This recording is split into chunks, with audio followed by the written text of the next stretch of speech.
Hey mama, if you're listening to this, you might be carrying a secret that feels too heavy to speak out loud. You look like you got it all together, you serve at church, maybe you even lead a Bible study. You smile when you drop off the kids, but no one sees the other side of you, the one that comes out behind closed doors.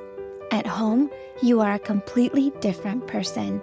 You yell, you explode, you scream at your kids, sometimes in their face. You tell them to shut up. You grab them too harshly. You throw things across the room.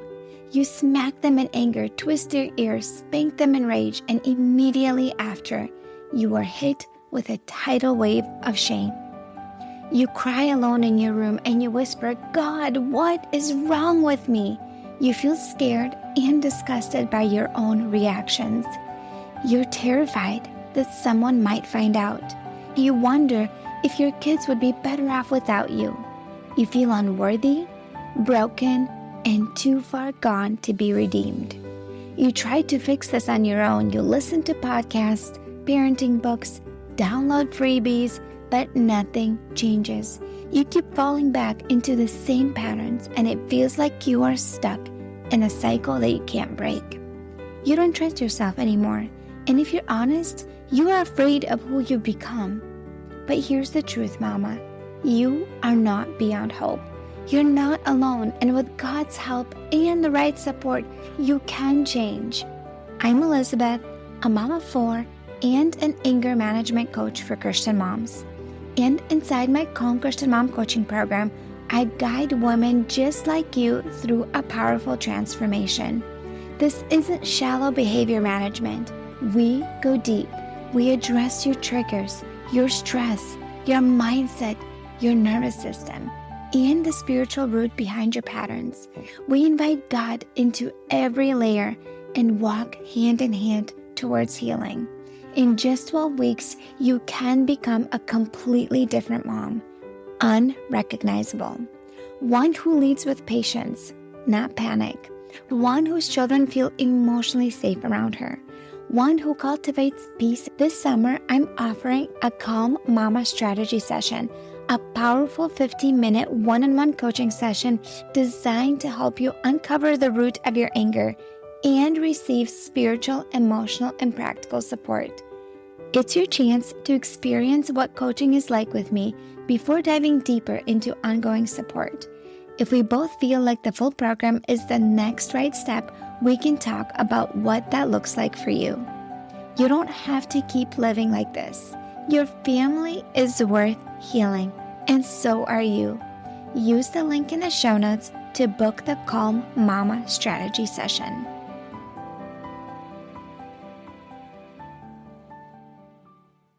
Hi, friend.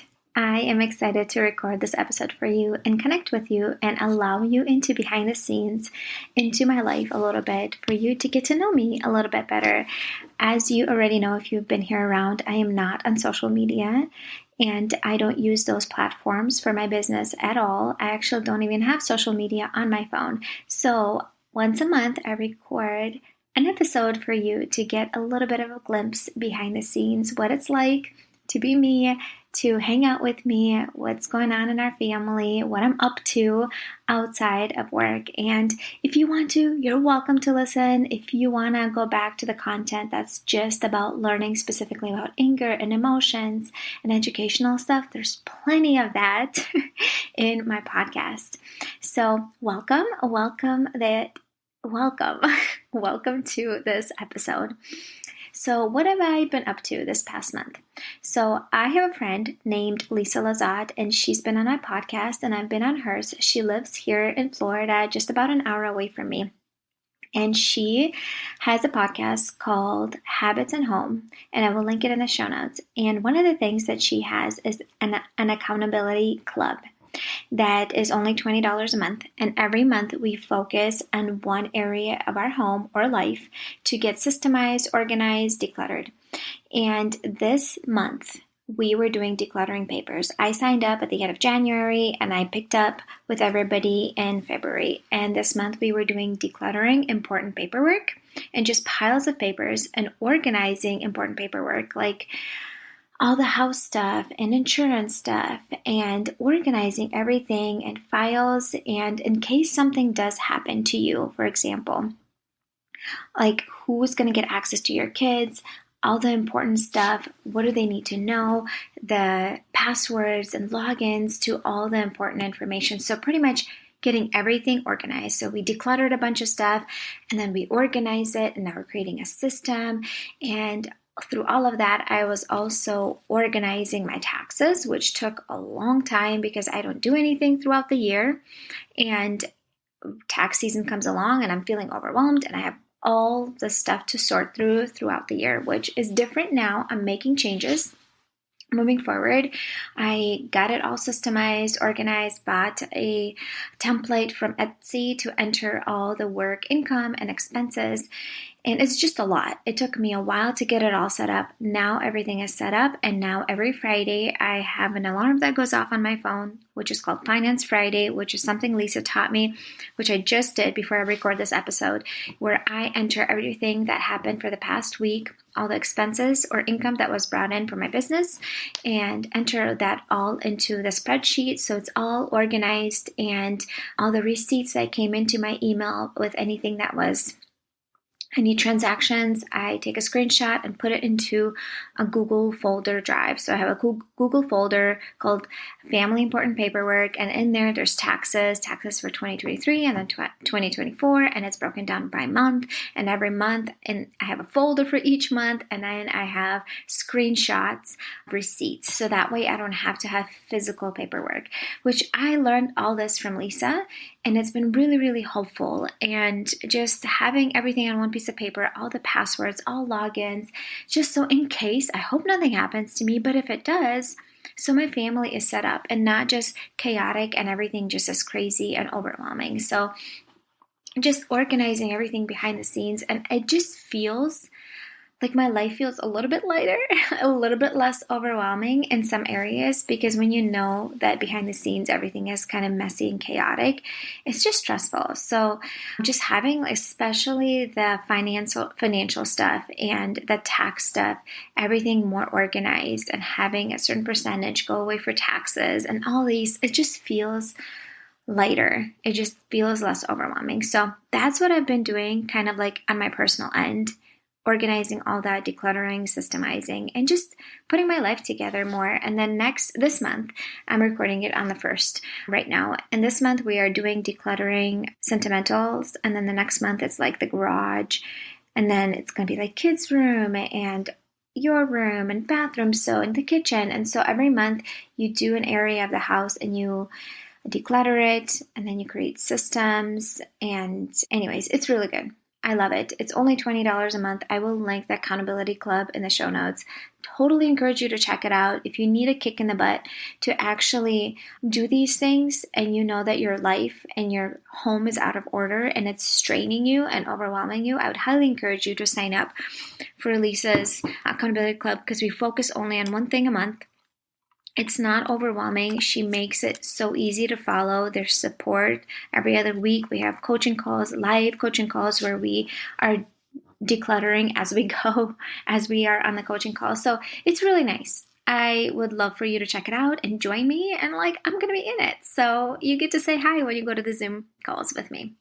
All right. As I was decluttering, one of the things I came across was journals from 10 years ago. So I would journal on and off throughout my life, some years consistently, some not so much. I would say I've been pretty consistent in the last 5 years, but before that, it was on and off. And I did a lot journaling when I was a teenager, especially when I went through my first breakup and heartbreakup. I journaled a ton. I ended up later on burning those journals just because that relationship thankfully did not happen. But it was processing those feelings and stuff. But I found a journal from 10 years ago when my husband and I were 5 years into our marriage, and we had some struggles in there. And one of the things that I was reading in my journal, how I was not invited to one of my friends' So I used to go to this group of ladies from the Russian church, and every other Tuesday we would get together for a gathering and we would study a book. And sometimes they would, have their kids' birthday parties. Well, anyways, one of them had her kid's birthday party, and she invited some of the girls and their kids to the birthday party. I was not invited. And I saw pictures on Facebook. And that, they hosted the birthday party, and I felt so left out. Like I was not good enough, that I didn't fit in, that nobody cared that I was there. And I honestly, when I was even going to that group, I really felt like I did not fit in. Just because everybody already had bought houses and were financially, it seemed like they were further ahead of us. And I just felt so out of place. I felt like I could never open up and be vulnerable and share truly what's going on in my life. It just didn't feel safe emotionally. And maybe you've been in relationships like that or circumstances like that and you relate. And I just felt so left out when some of those girls who bonded closer and had similar circumstances in their life where they had bigger houses and more financial means and they could do more activities together. And they would get together for, outings on their own, and then they would post stuff on social media, or they have a kid's birthday party. And they're just sharing their exciting highlights of their life. And it's not like they were trying to hurt me or anything like that. Not at all. But I felt hurt. I felt hurt because of the feeling left out. And I'm sure you relate and you had experiences like that when you were either a kid or even as a grown adult. It's like, I would have liked to be invited. I probably would not be able to go for maybe one or another reason, but the fact that I was not invited. And right now it's so funny. The girl that posted that picture and it was her son's birthday party, we're actually really close friends right now, and we talk on a weekly basis. And I shared that with her, that I found that in my journal, and we just, talked about it in a very loving, kind way. But I just said I always felt like I didn't fit in. Things didn't feel safe. But life brings you different circumstances, and sometimes God protects you from certain things, and you just don't realize it when you are in the midst of it. And actually, I'm thankful for looking back at now that I wasn't part of some of those experiences, because I got to face some of these uncomfortable feelings. And right now, my kids are facing those feelings where they don't get to invited to a birthday party or something, and they get left out. And being able to relate to them and help them through that and know what it's like when you are left out and you're not invited. But it was just really good to have those experiences. And it's so funny how when you're in the midst of it, it's so hurtful and so challenging. And then in hindsight, years later, you can see maybe the benefits and why you went through that. And some of those relationships, I'm not even close. Out of all those women, only one woman that I am friends with and stay in contact, and not the other ones. And I don't even care to. And all those relationships would have been really superficial, and I still would have felt uncomfortable around them and unsafe emotionally. And I just wanted to be part of a group. I just felt so left out, and that's probably what was the most painful part. I also, one of the things that I came across in reading my journals, how I felt really crabby a lot and cranky a lot and moody a lot. And I would journal how I want to be a happy wife, and how I was just upset with myself that I'm always cranky and moody and criticizing him. And so I want you to know that I still have days like that, but I have come such a long way from 10 years.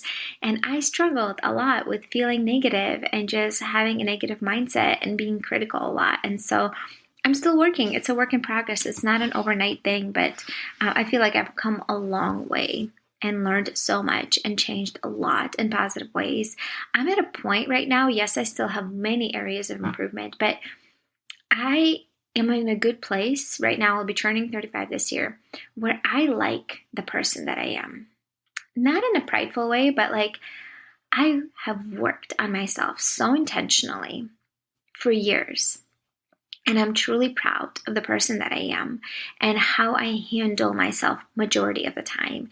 And the kind of person I am, the mom, the wife, the sister, the daughter, the Christian, a friend, I am truly thankful, and I do like the person that I am. And I want you to know that that is also possible for you. You don't have to stay stuck where you are right now. And if anger this is the topic that I teach on here, is really holding you back, and you want to learn how to manage your emotions well, how to have safe and close relationships with your kids, how to control your tongue instead of saying hurtful things, how to show up as the mom that you know your kids deserve and that your husband deserves, and the one that you're truly proud of, I can help you, friend. Like, I can help you get there. Just click to book a call with me in the show notes, and we can get on a call and have a conversation of how my program can help you get there. Okay, so another one, things that I came across in my journals is that life did not go as we planned, and feeling disappointed and feeling sad. There was a circumstance with my husband applying for air traffic control school, and he got into college for that, but then they changed their hiring laws for the FAA, or what is it called? Well, anyways, everything that has to do with flying. And they changed their hiring laws that they would only hire people off the street, train them, and have them be air traffic controllers. Well, my husband applied for that. He didn't get in. And it was just, we had this whole plan that we envisioned for our life to go like, and it didn't go like that. And it's just feeling a lot of disappointing feelings and confusion and just not knowing what God is trying to do. And I just need you to know that if you've ever been in a season like that, I relate. I've been through a lot of hardships and things that are confusing. And God, why are you allowing this to happen? Like, we thought you were leading us one way, and then what happened? Where are you? Did you forget about us? I've had many of those circumstances in life. So it was kind of interesting to look back at my life and reread the old journals. Okay, the next thing, it is getting nicer in Florida right now. We had a lot of weather, we had some weather in the 50s and 60s in January and February, which last year was a lot warmer. I don't know why it's so chilly this year, but it's getting back into the 70s right now, which feels so nice and it's so fun. We got a basketball hoop for our kids, and so I can see them from the dining room window, and they're just playing on the street. Thankfully, our street is like super quiet. Rarely any cars drive by. So it's just so fun to be outside in the warmer weather. And if you are in a cold state, I know what that's like because I lived in Minnesota for 25 years, and I'm sorry. But tell you what, in the summertime, when it's really nice for you guys, we're miserable here because it's like 100 degrees and super humid. So you'll get your turn because we're inside a lot in the summertime because of that. I joined Bible Study Fellowship this month. I felt like I've done my small groups at our church, and they would just go through a book. But I felt like I'm at a place where I want to learn about God a little bit more, because oftentimes where I read the Bible in the mornings, it's like I read it, but I feel like I don't get anything out of it, and I'm confused. There's a lot of stories, or even in like Revelation, I've been reading Revelation. I'm like, oh, this is so confusing. I don't get it. Like, how am I supposed to implement anything from that into my day-to-day life? I get Proverbs, but Revelation is just so confusing. And so I decided to join Bible Study Fellowship because I wanted to learn more about God. I wanted to study scripture more and to be able to just fall in love more with the Bible, because oftentimes I read it because I know I need to and it's the right thing to do, but I want to develop a love for God's Word. And so I've been in there for a couple weeks. I'll tell you honestly, it is hard for me. It is hard for me because they have reflection questions that you fill out every day. And some of them, I look at them and I read the scripture and I look at the question. I'm like, I don't know. And I will really write down, I don't know, because I honestly don't know the answer to that question. And I'm like, am I just not spiritual enough? So I'm just intentionally putting the efforts in this area of my life to grow closer to God and joining Bible Study Fellowship so I can understand scripture better, so I can understand God better and know Him more. So that's kind of like a new thing that I started this year. It's every Wednesday morning I go with my daughter. I put her in the childcare that they have, and I started going. So we'll see how this goes. I pray that God reveals Himself more to me and I get to know Him more through this experience.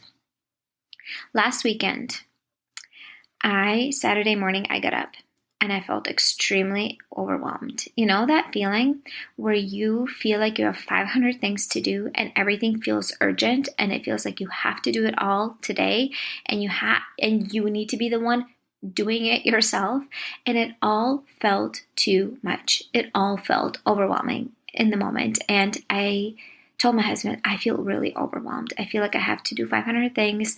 Everything feels overwhelming. Everything feels hard. And I'm feeling flustered and frazzled and just not in a good place.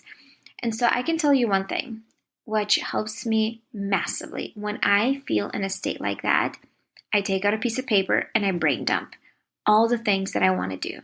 Wash the sheets in my bedroom, clean the toilets. I mean, my kids do the cleaning of the toilets, but they still need to vacuum the house, wash the floors, groom the dog, finish, tax stuff that I needed to do.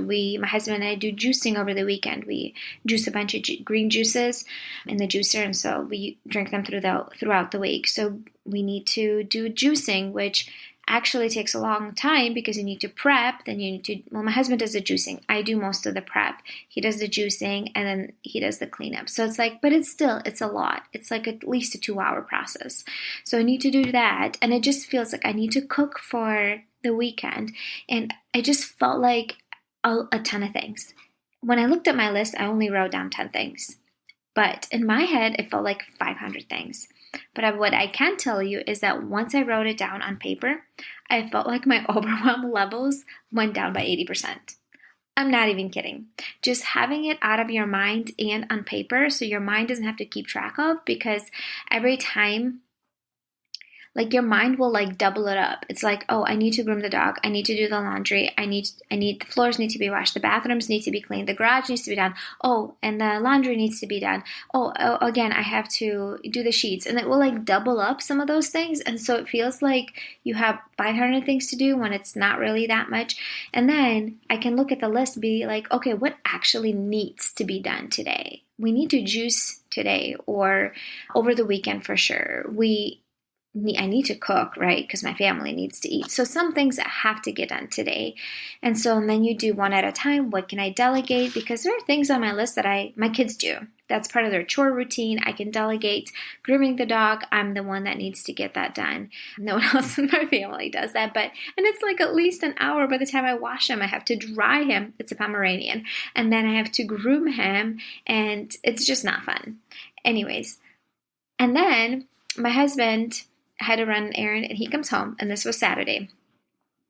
He comes home a little bit later, and he's like, hey, I was just talking to my younger brother, who and his wife and the kids, they're driving down to Pensacola, Florida. They just decided to, like, the day before, that they're going to go to Pensacola, Florida for a week, and they just packed everything up, and they put the kids in the car, and they just drove down to Pensacola, Florida. And they'll be there in a couple hours. What do you think of going visiting them over the weekend? This weekend for a day. I don't know about you, because next weekend it doesn't work out. He has another commitment, and it had to be this weekend, or we don't get to see him at all. And we haven't seen him since last year in February.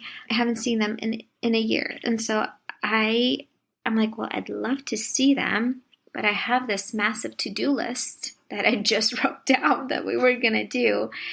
And it means I have to pause everything, pack everything up, and then go on this trip. And I have a hard time being adaptive, and that's why adaptive is part of my I am statement that I write down on a regular basis, that I am adaptive to current circumstances. This is a fun trip. This is exciting. And it's spontaneous. And my personality is not a spontaneous personality. I like things structured. I'm type A, like predictable. Let's plan this out at least a couple days in advance. I need to mentally prepare for things. And so that was a little spontaneous for me and uncomfortable. And I thought, okay, I'm choosing to let go of these things on my list. I am choosing to be adaptive to these circumstances, and I'm choosing to go on this trip and make the best of it. And so we didn't have to leave at a specific time. It was like a 5-hour drive if it's direct. And so we were going to drive down, spend the night at a hotel, and then in the morning meet up with them because it was already afternoon when we had this conversation. And that's what we did. We left around after 4:30ish or so, closer to 5 p.m. And then I had my neighbor watch the dog, and then I had to pack everything. I'm like, how can I make things easy for myself? How can I simplify things? And so I just made kids oatmeal. My husband and I finished some juices and then grabbed a bunch of snacks, had two of my kids clean the car. One of my kids packed snacks, made a written list for each of the boys, what they need to put in their backpack with like clothes and things like books to keep them busy on the drive. And I just let them pack their own clothes. I don't care. It's no big deal if it doesn't match. I'm not that mom that tries to match my kids' clothes. That's totally not me. I just had my kids pick it out and just made sure that they have those items.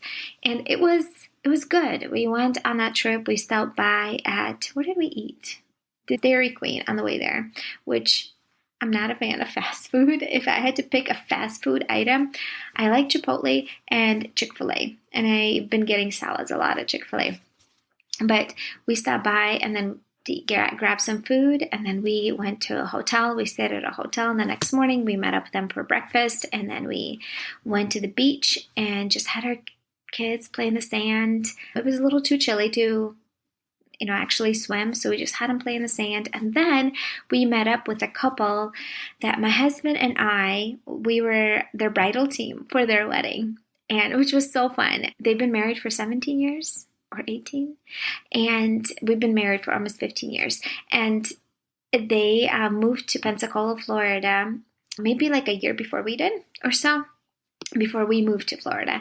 And so we're just on different ends of Florida, but it was so fun because we got to meet up with them, and we went out for dinner with my husband's brother and his wife and their kids, and then those friends that we grew up together. Like my husband and that guy, they used to be closest friends when they were teenagers, and his wife and I used to be in the same group of girlfriends, and we would hang out on a regular basis. And, she would come over to my house. I would go over to her house with the group of girlfriends. And so it was fun. We get to catch up and see each other, which obviously doesn't happen that often. And so it was good. We had a good time. Went to get some ice cream after that. And then we drove home and got home after midnight. Let the kids sleep in on Monday morning, and just let them wake up whenever they woke up. And that's when I took them to school. Instead of making the morning stressful and getting them up early, and let them skip a couple of hours of school in the morning, which is totally fine. They're in elementary and middle school. They will be fine.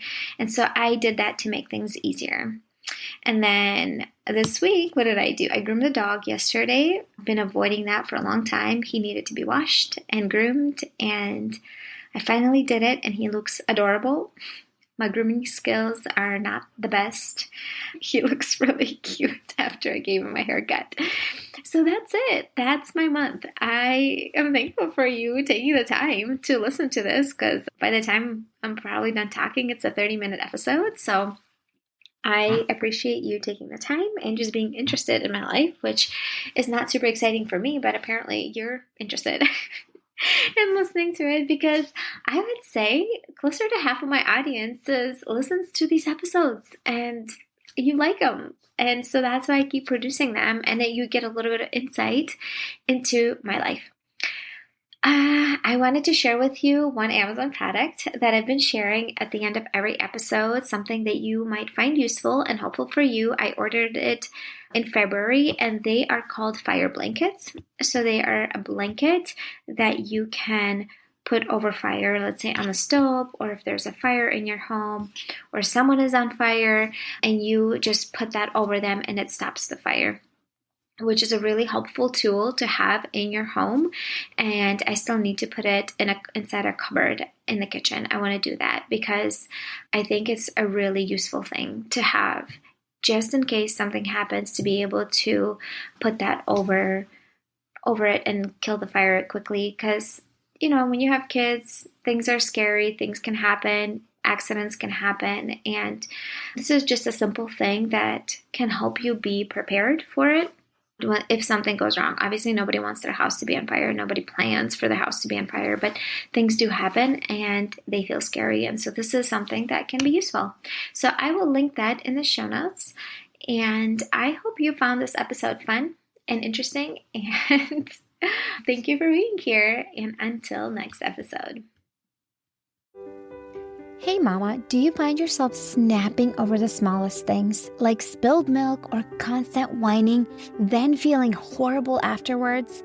If you're tired of losing your temper and you want to show up with more patience, I have something for you. It's a free training called How to Be More Patient with Your Kids so you're not screaming over spilled milk. Inside, I'll walk you through 10 simple things you can start doing today to become a calmer, more Christ-like mom, even on the hard days. To get it for free, just leave a rating and review on Apple Podcasts and send a screenshot to hello@emotionallyhealthylegacy.com. Or if you'd rather skip the wait, you can grab it right now for just $27. The link is in the show notes. Let's help you become the peaceful, patient mom your kids need.